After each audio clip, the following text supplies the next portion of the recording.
Hello students, Assalamu alaikum. Today our topic is the pharmacology of CVS means cardiovascular system. आज हम discuss करेंगे cardiovascular system की pharmacology. तो जब हम कार्डियोवास्कुलर सिस्टम डिस्कस करते हैं तो इसमें सबसे पहले हमारे पास ड्रग्स आते हैं, anti hypertensive drugs. Anti hypertensive drugs वो ड्रग्स हैं जो कि हाइपरटेंशन की कंडीशन में यूज होंगे। हाइपरटेंशन को कम करने के लिए जो ड्रग्स यूज होंगे उनको हम कहेंगे हाइपरटेंसिव ड्रग्स। अब फर्स्ट ऑफ ऑल हमें ये पता होना चाहिए कि व्हाट इज हाइपरटेंशन, क्योंकि हमें पता होना चाहिए फिजियोलॉजी, उसकी पैथोलॉजी पता होनी चाहिए कि ये डिजीजेस क्यों हो रही है, क्या इसका बैकग्राउंड क्या है, तब भी हम किसी भी चीज को अच्छी तरह डील कर सकते हैं। पेशेंट को हमें पहले पता होगा उसका रीजन क्या, उसकी फिजियोलॉजी क्या है, उसकी किसी भी चीज ने वर्क कैसे करना है। तो हम देखेंगे सबसे पहले व्हाट इज हाइपरटेंशन। जैसा कि इसका नाम अपनी डेफिनेशन बता रहा है, इट मींस इसके दो पार्ट्स हैं, ये हाइपर और टेंशन से मिलकर बना, हाइपर एंड टेंशन। और जैसा कि हमें पता है हाइपर मींस, हाइपर जब भी ये प्रीफिक्स जब भी किसी लफ्ज से पहले लगेगा तो उसका मतलब होगा हाइपर मींस हाई, राइज। मतलब हाइपर टेंशन मतलब ये टेंशन को राइज कर रहा है। अगर हम अपनी लोकल लैंग्वेज में देखें तो टेंशन मींस होता है तनाव, किसी भी चीज का तनाव, किसी भी चीज का खिंचाव मींस प्रेशर।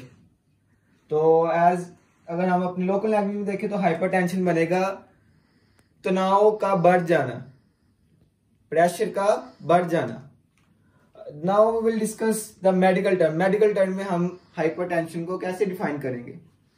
मेडिकल टर्म में हाइपरटेंशन को हम डिफाइन करेंगे, hypertension means the elevation of the systolic and the diastolic pressure from 140 to 90 millimetre of mercury. Means to say कि हाइपरटेंशन वो कंडीशन है जबकि हमारा सिस्टोलिक और डायस्टोलिक ब्लड प्रेशर 140 और 90 मिलीमीटर ऑफ मर्करी से बढ़ जाता है। मीन्स टू से कि जिस कंडीशन में हमारा सिस्टोलिक प्रेशर 140 से और डायस्टोलिक प्रेशर 90 से बढ़ जाएगा, उस कंडीशन को हम कहेंगे हाइपरटेंशन। नॉर्मली हमें पता है ब्लड प्रेशर की रेंज होती है 120 सिस्टोलिक एंड 80 डायस्टोलिक। ये आपने ज़हन नशीन कर लेनी है। नॉर्मली ये होती है रेंज, लेकिन जब ब्लड प्रेशर राइज होता जाए इससे अगर 130 हो तो उसको हम कहेंगे प्री हाइपरटेंसिव कंडीशन, या हम उसको हाइपरटेंशन 1 कह देंगे। लेकिन जब वो नॉर्मली 140 सिस्टोलिक और 90 डायस्टोलिक प्रेशर से अबव ही रहेगा, इसको हम डिफरेंट इंटरवल्स के साथ चेक करते जाएंगे। वो राइजेस रहता है 140 सिस्टोलिक और 90 डायस्टोलिक से अबव ही रहता है, तो उसको उस पेशेंट को हम कहेंगे ये हाइपरटेंसिव केस है, इस पेशेंट को हाइपरटेंशन है।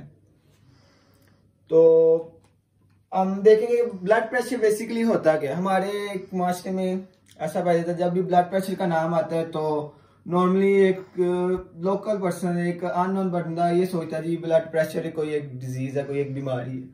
लेकिन ब्लड प्रेशर कोई एक बीमारी नहीं, नॉर्मल फिजियोलॉजी है। क्योंकि जब लाइफ एग्जिस्ट कर रही है, ब्लड सर्कुलेट कर रहा है बॉडी में, तो वो ब्लड प्रेशर के साथ ही, वो किसी प्रेशर के साथ ही फ्लो कर रहा है, और उसी प्रेशर को हम कहते हैं ब्लड प्रेशर। फॉर एग्जाम्पल ये हमारी आर्टरी वॉल्स हैं, ब्लड वेसल्स हैं, आर्टरी की वॉल्स हैं, और ये ब्लड फ्लो कर रहा है इस वॉल्स में।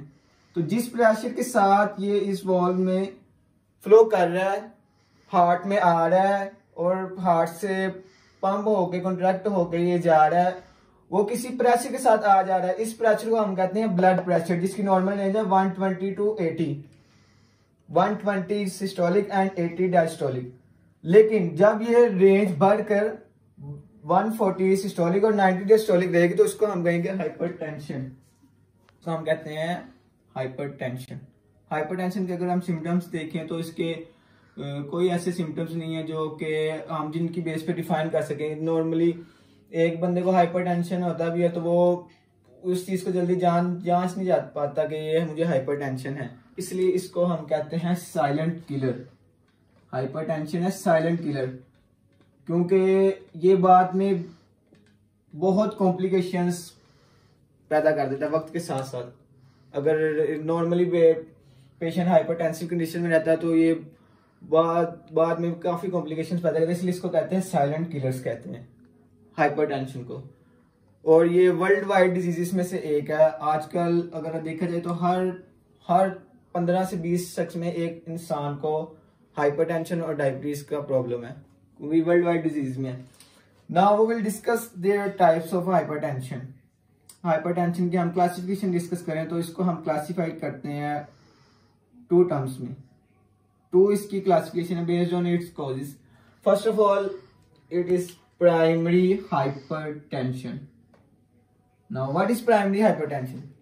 प्राइमरी हाइपरटेंशन हम उनको कहेंगे जिसमें हमारे पास कॉजेस अननोन होंगे, मतलब हमें नहीं पता कि यह हाइपरटेंशन किस वजह से हुआ है, इसकी कॉज क्या है हमें नहीं पता। वो उसकी कॉज किडनी डिसफंक्शन है, वैसोकंस्ट्रिक्शन है, एड्रिनल ग्लैंड की डिसफंक्शन है, या पिट्यूटरी ग्लैंड का डिसफंक्शन है, हम जानते नहीं उसकी कॉज क्या है। उस हाइपरटेंशन को हम कहेंगे primary hypertension. Then second term है इसकी, सेकंड टाइप है सेकेंडरी हाइपरटेंशन। सेकेंडरी हाइपरटेंशन वो कंडीशन है जिसमें हमें कॉजेस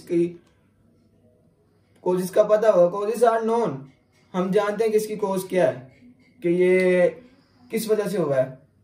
हमें पता है कि ये किडनी के डिसफंक्शन की वजह से हुआ है, हमें पता है ये एड्रिनल ग्लैंड की वजह से हुआ है, हमें पता है ये डिसफंक्शन ऑफ पिट्यूटरी ग्लैंड की वजह से हुआ है, हमें पता है ये वैसोकंस्ट्रिक्शन की वजह से हुआ है, हमें पता है ये सोडियम की अपटेक की वजह से हुआ है। मतलब इन शॉर्ट जिसकी कॉजेज हमारे पास नॉन होंगी उसको हम कहेंगे सेकेंडरी हाइपरटेंशन। हम पढ़ रहे थे सेकेंडरी हाइपरटेंशन। सेकेंडरी हाइपरटेंशन क्या होता है? सेकेंडरी हाइपरटेंशन हमने पढ़ा था कि वो हाइपरटेंशन है जिसमें हमें कॉजेज का पता होता है, causes are known, we know the causes of hypertension. First of all kidney problems can cause the hypertension. Then the question arises that how kidney problems can cause the hypertension. मतलब kidney का dysfunction किस तरह impact करेगा blood pressure पे, वो कैसे ज्यादा करेगा ब्लड प्रेशर को। तो उसके लिए हमने अपने लास्ट सेमेस्टर में डिस्कस किया है रीनल सिस्टम रीअब्जॉर्प्शन करता है किडनी का फंक्शन हमने डिस्कस किया था। अब किडनी का फंक्शन हम एक दफा रिमाइंड करते हैं। किडनी का फंक्शन क्या था? किडनी का फंक्शन था वो बॉडी फ्लूइड का जो लेवल है उसको मेंटेन रखती है, बॉडी के फ्लूइड को फिल्ट्रेट करती है, उसमें से जो वेस्ट होते हैं उनको बॉडी से रिमूव करती है, बॉडी का फ्लूइड मेंटेन रखती है। उसके 3 स्टेप्स थे, फिल्ट्रेशन, रीअब्जॉर्प्शन, एक्सक्रीशन और एक्सक्रीशन।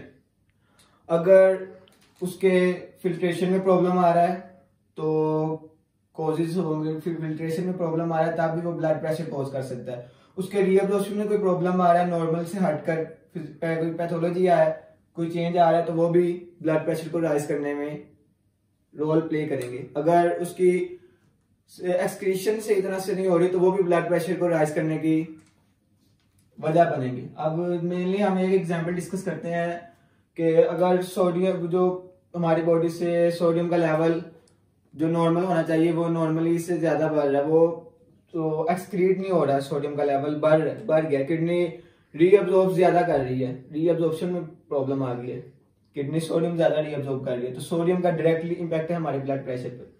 जब सोडियम आयंस का लेवल हमारी बॉडी में ज्यादा होगा तो वो ब्लड प्रेशर को राइज करेंगे। तो इसकी जैसे कि हमने अमूमन सुना होगा कि जो हाइपरटेंसिव कंडीशंस के पेशेंट्स होते हैं उनको डॉक्टर्स रिकमेंड करते हैं कि आपने सॉल्ट का इंटेक बहुत कम करना है। सॉल्ट का नॉर्मल डेली हम इस्तेमाल कर सकते हैं, 5 ग्राम पर डे इस्तेमाल कर सकते हैं, लेकिन क्योंकि नॉर्मली ज्यादा ही सॉल्ट नॉर्मल लिमिट से ज्यादा होता है इस्तेमाल, तो जब किडनी रीअब्जॉर्प्शन सही तरह से नहीं करेगी, रीअब्जॉर्प्शन ज्यादा कर लेगी, जितना नॉर्मल लेवल होना चाहिए बॉडी में उससे ज्यादा सोडियम बॉडी में रखेगी तो वो ब्लड प्रेशर को राइज करेगी। Then the second cause is the adrenal gland tumours. Adrenal gland tumours कैसे ब्लड प्रेशर को बढ़ाते हैं? ये हम डिस्कस, एड्रिनल ग्लैंड एक हार्मोन रिलीज करता है जिसको कहते हैं एड्रीनालिन हार्मोन।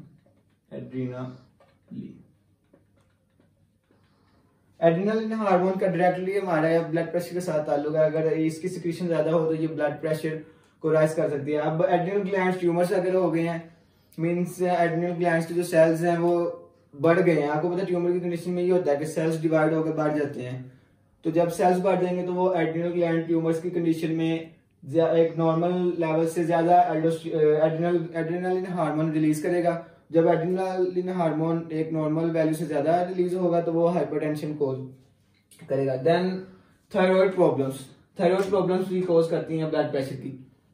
हाउ?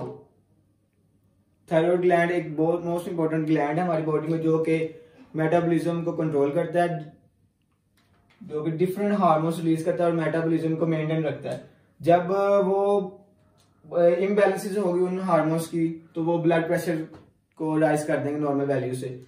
मतलब हाइपरथायरॉइडिज्म हो गया, मींस नॉर्मली जितने उसने हार्मोन रिलीज करने हैं अपनी वो एक्टिविटी ज्यादा कर रहा है, हाइपर कर रहा है, मतलब थायराइड हार्मोन ज्यादा रिलीज हो रहे हैं तो वो ब्लड प्रेशर को राइज करने की एक वजह बनेगी।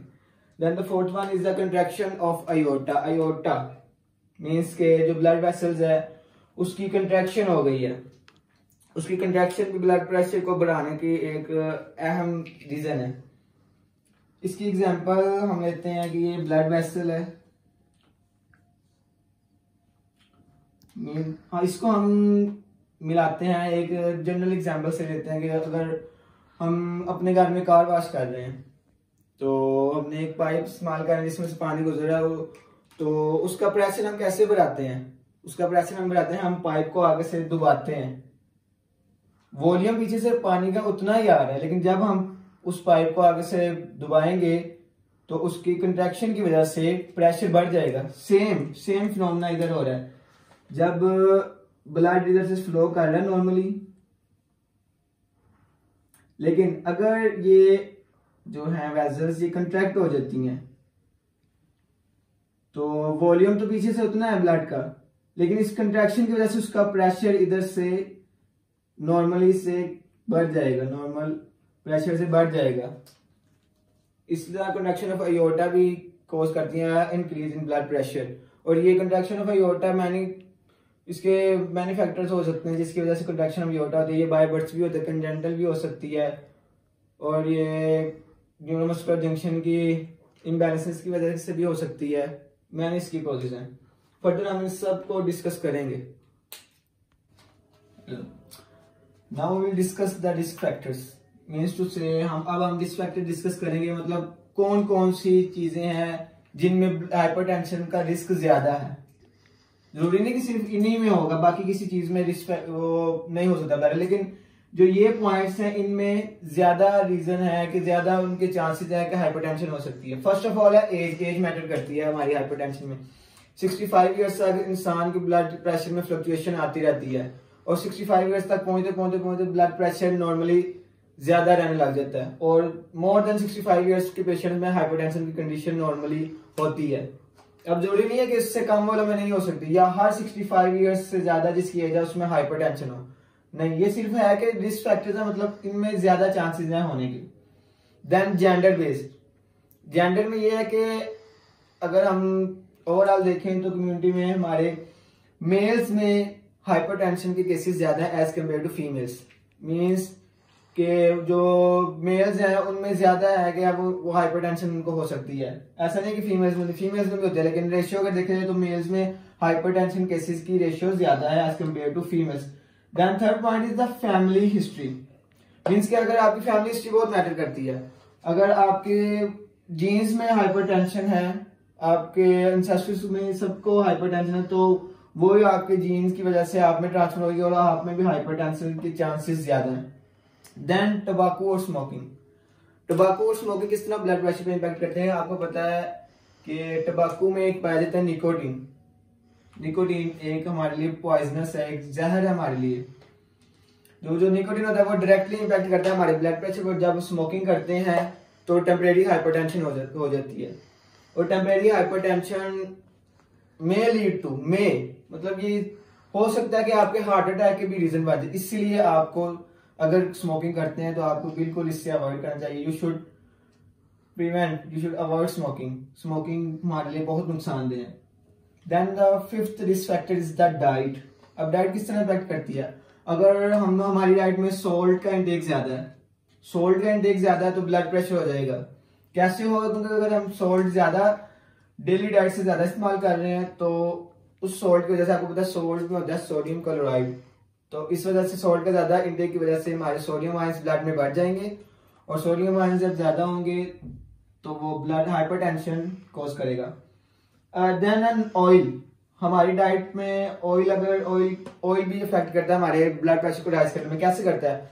अब आपको पता है मार्केट में कुछ ऑयल्स आ रहे हैं जो रिफाइन होते रहते हैं, काफी रिफाइनिंग के बाद हमारे पास पहुंचते हैं, ठीक है। तो उनके अंदर ऐसे केमिकल्स पाए जाते हैं जो कि हमारी ब्लड प्रेशर में, जिनमें फैट्स डिपॉजिट करते रहते हैं और हमारा ब्लड प्रेशर राइज हो जाता है। फॉर एग्जाम्पल, अगर हम किसी लोग बहुत ही घटिया क्वालिटी का, जिसको हम समझते हैं हम रिफाइन ऑयल इस्तेमाल करना बहुत अच्छा है हमारे, लेकिन हमारे लिए वो बहुत नुकसानदेह है। हम रिफाइन ऑयल इस्तेमाल करते हैं तो वो फैट्स की डिपोजिशन होती रहती है हमारी वेसल्स में, होती रहती है तो वेसल कंस्ट्रिक्शन हो जाती है। जैसे हमने पहले भी डिस्कस किया, जब वेसल कंस्ट्रिक्शन हो जाएगी तो वो ब्लड का वॉल्यूम तो वही है, तो वो वेसल कंस्ट्रिक्शन की वजह से ये प्रेशर इसका बढ़ जाएगा। जब ब्लड प्रेशर बढ़ेगा तो वो हाइपरटेंशन कॉज करेगा। Then sixth risk factor is the stress. Stress का हमारे हाइपरटेंशन के साथ बहुत गहरा ताल्लुक है। आजकल अगर देखा जाए तो हर दूसरा बंदा स्ट्रेस में है। किसी को अपने कारोबार की टेंशन है, अगर एक स्टूडेंट है तो उसको पढ़ाई की टेंशन है, हर किसी को अपने गोल्स अचीव करने की टेंशन है, उसका स्ट्रेस में रहता है हर वक्त वो। तो वो जो स्ट्रेस में रहने की वजह से ये है कि हमारे हाइपरटेंशन के केसेस बहुत बढ़ रहे हैं। इसलिए मेन आपको ये रिकमेंड करते हैं कि आप स्ट्रेस बिल्कुल ना लें। स्ट्रेस का बहुत गहरा ताल्लुक है हमारे ब्लड प्रेशर को राइज करने में। इसलिए आप एक चीज कर सकते हैं, वो आपकी मेहनत। आप अपनी मेहनत के साथ अपने गोल को अचीव कर सकते हैं। स्ट्रेस लेके आपको आपका गोल अचीव नहीं होगा, इसलिए आप स्ट्रेस को छोड़ें और अपनी मेहनत को बढ़ाएं अपने गोल को अचीव करने के लिए। देन ड्रग्स ड्रग्स कैसे हुए हमारे ब्लड प्रेशर को राइज करेंगे? फॉर एग्जाम्पल, आपको कोई मसला बना है, आप डॉक्टर के पास गए हैं, डॉक्टर को आपकी मेडिकल हिस्ट्री का नहीं पता, या आपको भी नहीं पता कि आप हाइपरटेंशन के पेशेंट हैं। डॉक्टर आपको कुछ ऐसे ड्रग्स देते हैं जिसमें ऐसे फैक्टर्स पाए जाते हैं ड्रग्स में कि वो आपको ब्लड प्रेशर को राइज कर देते हैं, तो वो हाइपरटेंशन कॉज करेंगे। फॉर एग्जाम्पल, ऐसे ड्रग्स देते हैं जिसमें सोडियम ज्यादा है, तो वो आपका ब्लड प्रेशर बढ़ा देंगे। इस तरह ड्रग्स इंपैक्ट करते हैं। देन अल्कोहल की कंजप्शन भी हमारे ब्लड प्रेशर पे डायरेक्टली इंपैक्ट करती है। इसे दो तरीके से करती है, डायरेक्टली और इनडायरेक्टली इंपैक्ट करती है। अब डायरेक्टली कैसे करती है? डायरेक्टली इस तरह करती है कि अगर हम अल्कोहल की कंजप्शन करते हैं तो वो वक्ती तौर पे हमारा ब्लड प्रेशर बढ़ा देती है, टेम्परेरी तौर पे, ठीक है। और इनडायरेक्टली है मतलब एक्यूट अल्कोहलिज्म है, पेशेंट एक्यूट अल्कोहलिज्म है, तो वो अल्कोहल जब कंजप्शन बहुत ज्यादा करता रहेगा तो वो उसका रीनल फंक्शन, मतलब किडनी का डैमेज हो जाएगा।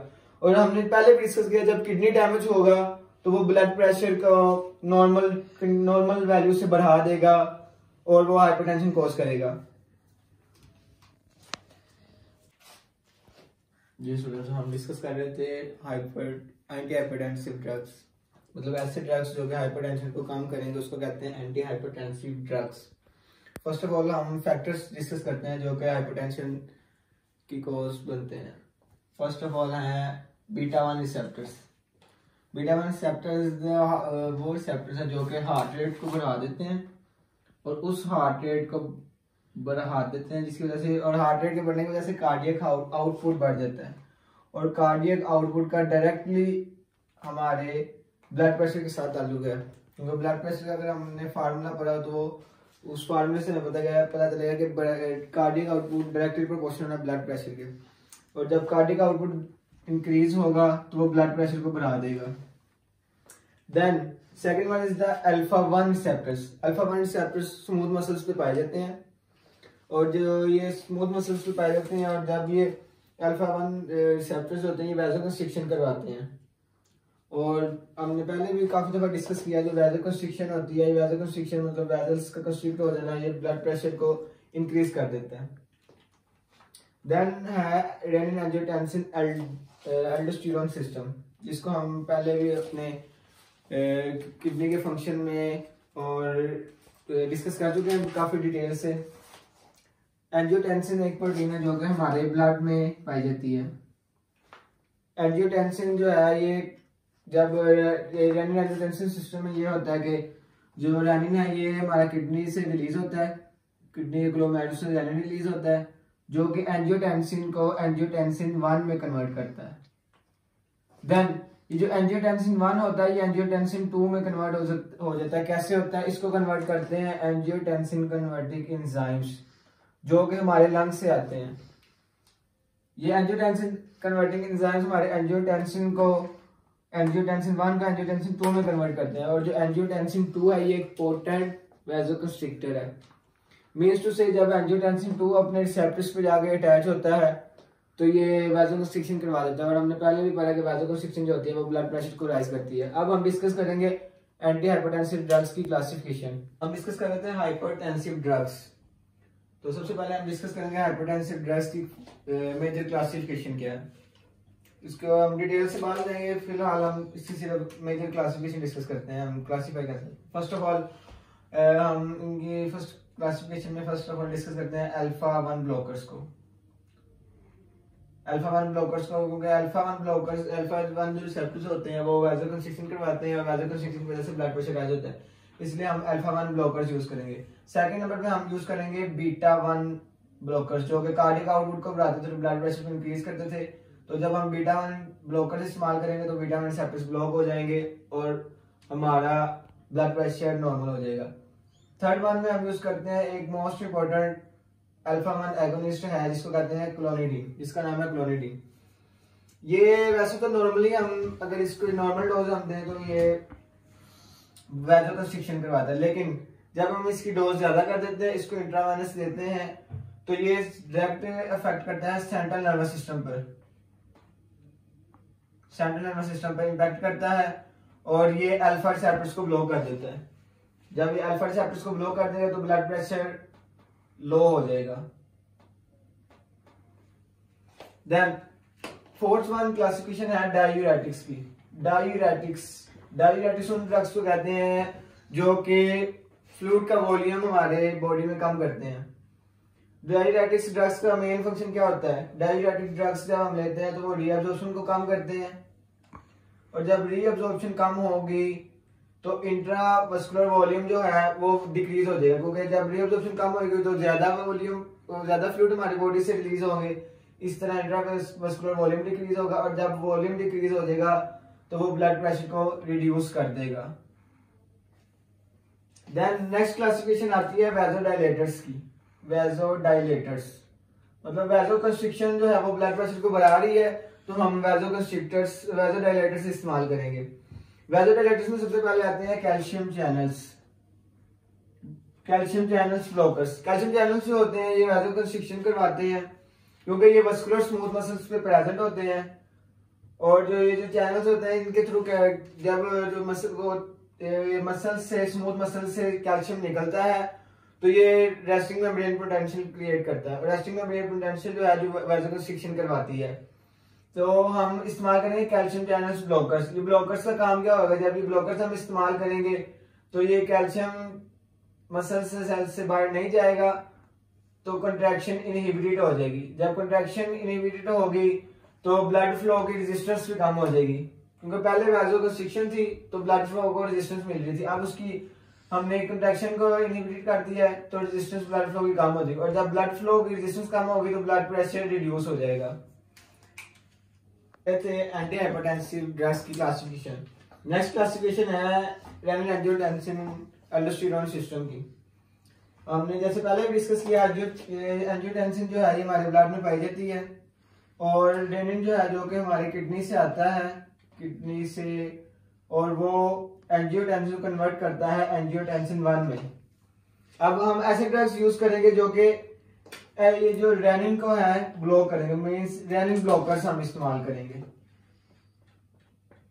रेनिन ब्लॉकर्स जब रेनिन ब्लॉक हो जाए तो एंजियोटेंसिन जो है वो एंजियोटेंसिन 1 में कन्वर्ट ही नहीं होगा। नेक्स्ट ड्रग हम यूज करेंगे, नेक्स्ट हमें पता है एंजियोटेंसिन 1 जो है एंजियोटेंसिन 2 में कन्वर्ट हो रहा है। कैसे कन्वर्ट हो रहा था? एंजियोटेंसिन कन्वर्टिंग एंजाइम्स के थ्रू, जो कि हमारे लंग से आ रहा था। अब हम ड्रग्स ऐसे ड्रग्स यूज करेंगे जो कि इस एंजियोटेंसिन कन्वर्टिंग एंजाइम्स को ब्लॉक कर देगा, मींस ACE ब्लॉकर्स। ऐसे ड्रग्स हम यूज करेंगे जो कि इस कन्वर्टिंग एंजाइम्स को ब्लॉक कर देगा। नेक्स्ट अगर एंजियोटेंसिन 1 से एंजियोटेंसिन 2 कन्वर्ट होकर एंजियोटेंसिन 2 बन गया है, तो ये एंजियोटेंसिन 2 जो है था, ये एंजियोटेंसिन रिसेप्टर्स पे अटैच होता था और वैसोकंस्ट्रिक्शन करवाता था, और वैसोकंस्ट्रिक्शन ब्लड प्रेशर को राइज करती थी। अब हम ऐसे ड्रग्स यूज करेंगे कि एंजियोटेंसिन 2 तो बन गया है, लेकिन हम ऐसे ड्रग्स यूज करेंगे जो कि रिसेप्टर्स को ब्लॉक कर देंगे, जिनको हम कहेंगे एंजियोटेंसिन रिसेप्टर ब्लॉकर्स।